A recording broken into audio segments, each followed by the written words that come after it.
Video ibu mencuci baju di sungai jernih ditemani puluhan ikan koi viral.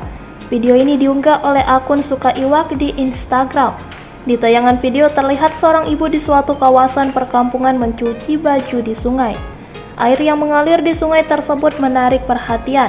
Pertama, kondisi air begitu jernih. Kedua, ikan koi besar-besar berkumpul di sungai tersebut. Air jernih itu mengalir langsung dari sumber mata air.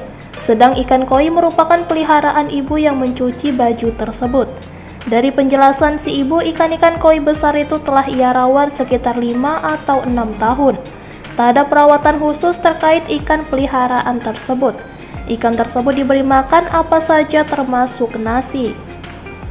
Video ibu mencuci baju di sungai jernih ditemani puluhan ikan koi mendapat sorotan dari warganet dan direspon dengan berbagai komentar.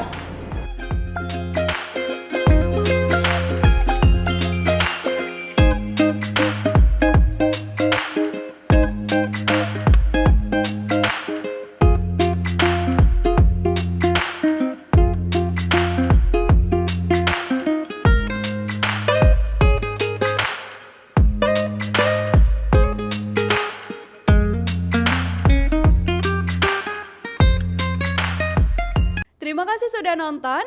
Jangan lupa like, subscribe, dan share ya.